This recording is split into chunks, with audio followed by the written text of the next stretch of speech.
Hey everybody, it's your boy Big L PhD, your boy Big L PhD. Thank you so much for checking out the video. If you get a moment there, do me a favor, hit that rate, subscribe, and share button. Give me the thumbs up, give me a subscribe, all that. I really appreciate it. Trying to make sure that the channel grows, trying to get some positive affirmations out there, trying to get people to be encouraged to take education seriously, to advance themselves. And yes, I push my doctorate type of stuff, and that's what it's supposed to be talking about, my journey to become to getting a doctorate, become a PhD. But I really want to get people's overall self-esteem up, so I think I'm going to also talk about that a bit on this channel. And what I want to talk about today is positive affirmations, self-thought, self-talk, all that type of thing, right? I also do life coaching. I'm also a life coach. So, if you're looking for those type of services, right, where you're dealing with feelings of low self-esteem, self-doubt, and all that, I think that this is really the place for you, particularly if you're a black man, if you're a man or whatever, because it's not easy. And so one of the things that education is supposed to be is that great equalizer. Education is supposed to be that great equalizer that it can, at least in Western civilizations, help you get out of the lower class or caste system. So one of the best ways that people can become socially mobile to move upward is to get an education. Now, there's other ways, right? You can hit the lottery, you can start a business, create something. I met a lady the other day who was doing something with men's hair, and she was a high school dropout. But yet she's making good money because she's helping people with hair. So you can find your niche without having some type of formal education. And I'm also considering, licensing or certifications in that, right? Driver's license, CDL, starting your own bus company, busing business, trucking business, moving companies, things, all that kind of stuff, right? But one thing that we got to deal with is lack of self-esteem, low self-esteem, and all that. And that was a big problem of mine. It was a huge, enormous, ginormous problem, gigantic and enormous, ginormous problem with me. And so sometimes people can use education to try to mentally get themselves out of this place, right? Because education is a marker that says you have attained a certain level of intellect. That's what it is, right? That you have accomplished something. And one of the best ways that we prove ourselves in the United States or in Western countries, I would assume, in all Western countries, is number one through intellect, and number two through some type of physical skill and or ability. Whether you're really strong, you can really fight, you're very good at sports, or you have some type of musical talent or even artistic talent. These are the ways that we prove ourselves to people, right? And of course, education is another one. So you might have come from meager means, but if you can, get down on an instrument or a number of instruments, you can work your way out of poverty. You can do whatever. So education is just another one of these factors that we tend to prove ourselves. And it's looked at as one of the ways that we best do it, right? It's one of the ways that we best do it, right? I may have come from low self-esteem, whatever, or low socioeconomic mobility, but my talents, as the Bible says, I'm not going to quote the Bible all that, right? Says that your gift will make room for you. So this is just one of the ways. So that was some of the things that I struggle with. So this idea that we can and should be advancing, motivating, moving upward the chain is something that we really need in order to really accomplish the things that we want to accomplish. Oh my God, I left something at home. So this is what I want to just talk about a little bit today in dealing with that. So I did a show about procrastination, and it's really all the same thing, right? Low self-esteem, low self-doubt, feelings of low self-worth, feeling that you're not worthy, feeling that you can't do it, feeling that other people are higher than you in some way is really something that is a killer. And I came across something that was, these positive affirmations, we all need them. We all need them at all times. And I read something on the other day, and if I can find a screenshot, I'll send it. I don't know if it's I don't know if I screenshot it or not. But it was like 8 different things that that we all need to, the lessons we need to learn in life. And it was like the third or fourth or somewhere in the middle, third, fourth, fifth one or something like that. And it said that comparison is the enemy, is a thief. Comparison is the thief of joy. In other words, no matter what you might think that you have accomplished something, right? The first time that your kid or yourself kicked a goal in a soccer match or game, you might, man, yeah, this is great. But if you look at the other kid and you compare yourself to another kid who's kicked, 3 that game, your joy will be taken away. And if you're always looking at other people's accomplishments, you'll never have that much. You'll never have that much for yourself. You never take stock in the accomplishment that you made this day at this time. And so, listen, there's nothing wrong with always trying to advance yourself, and nothing wrong with that. But certainly, you must take time to enjoy this day.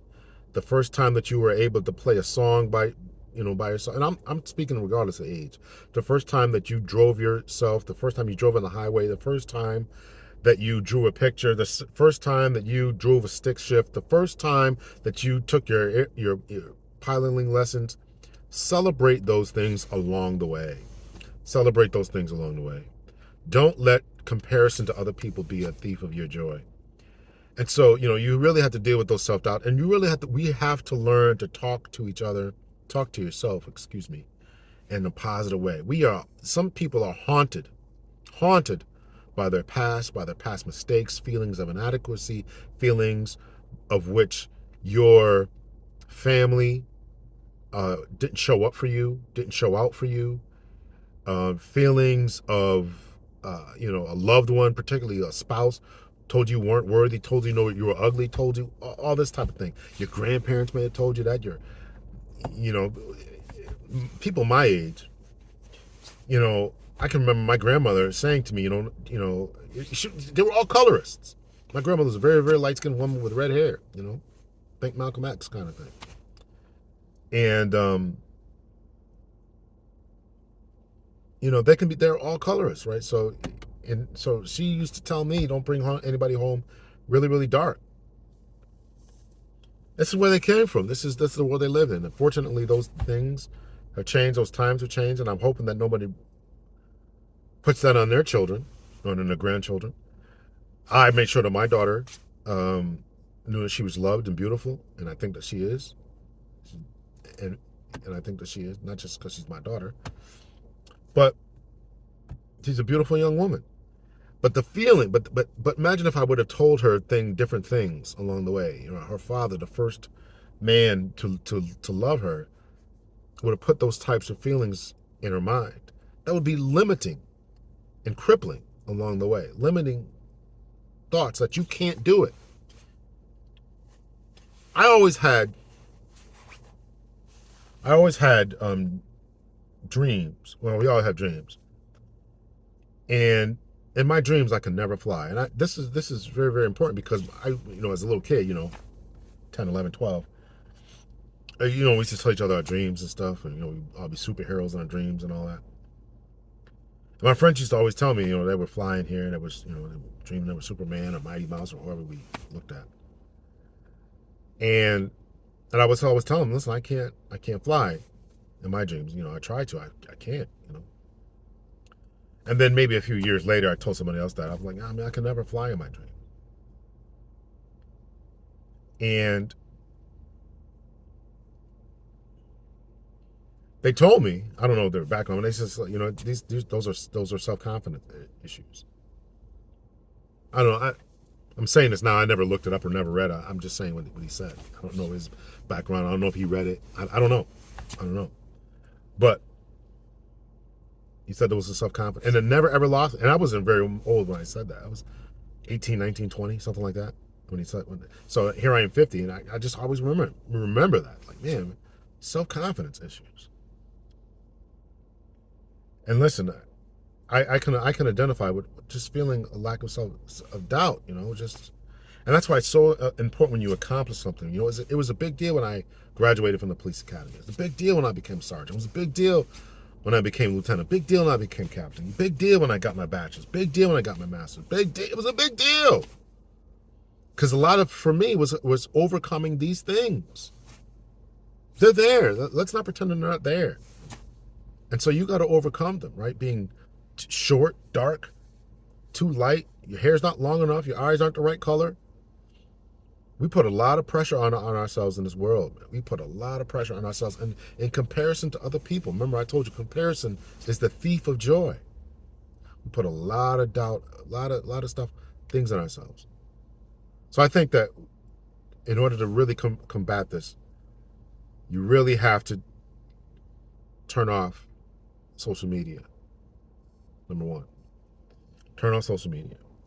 Number two is you really have to challenge those thoughts. You have to be mindful to challenge those thoughts that say that you can't do it. Those self-limiting, self-defeating thoughts that say that you're too whatever.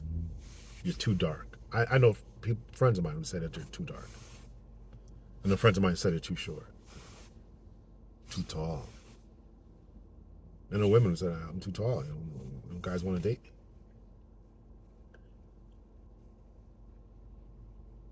Listen, this is an ever-present struggle of trying to get over these feelings. And I'm not saying they're easy, but you got to challenge them every day. If you got to get a book about positive affirmations, if you got to look at certain websites that have positive affirmations, certain Instagram pages that have positive, then read them daily. Read them daily and apply them. Right, apply them in the morning, in the night, or have them read to you during the day. Set an alarm that's your positive affirmation. 3 o'clock in the afternoon, you might read something at 8 o'clock in the morning or 7 o'clock in the morning or something, and then you set your alarm for 3 o'clock in the afternoon. That's the alarm, right? Now with these phones, right, you can set an alarm. Put that in the message, right? Positive affirmation. Think highly of yourself today. You can do it. You can make it. The sun is still shining on you today. Whatever it is, Comparison is the thief of joy. Powerful, powerful statement. There are other ones in that, but that one really resonated with me. Don't compare yourself to other people just because some people go back to school just because other people are going back to school. So I know people who bought SUVs because everybody else had an SUV. That was the rage. I'm going to get me an SUV because all my friends got one. Comparison is the thief of joy. Listen, that's pretty much it. So follow those two things, right? Limit your social media. Stop comparing yourself to other people. And you have to remind yourself. It takes work. It's not going to happen overnight. You have to remind yourself. Set alarms. Set a new comparison every day. Challenge those thoughts. Challenge those thoughts. Challenge those thoughts. Do not compare yourself. Do not be. And you're failure. Let me say this is the fourth one. Failure is part of the process. Failure is part of the process.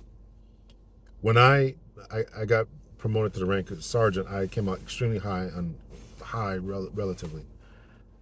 On the sergeant exam, the list that came up, I was high. Studied for it. Lieutenant's test comes out, walked in a little bit more arrogance. I didn't do that well. Didn't get high enough to get promoted. Second time again, like, man, what am I doing? But I didn't let myself get down. I continued to just hunker down. I studied, and I started to really talk to people and try to figure this thing out. What was going on? Then I passed. Then I didn't come out again high in the captain's test again.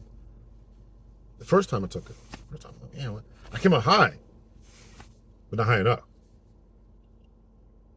I'm like, I think that really seniority kind of beat me on that one, because you get extra points for being a seniority. So that's what I think got me on that one. But then I nailed it for the last time I took the captain's test. So listen, when you get F's on papers, when you get kicked back, when you don't get the help that you need, the support that you need,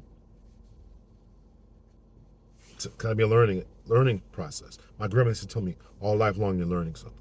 All life long you're learning something. So take it as a learning lesson, right? Don't ever get defeated and say, I can't do it. Man, I got to quit. I'm going to give up. Man, don't do that. Take a break. Come back to it. You can do it. I believe in you. Much love and peace.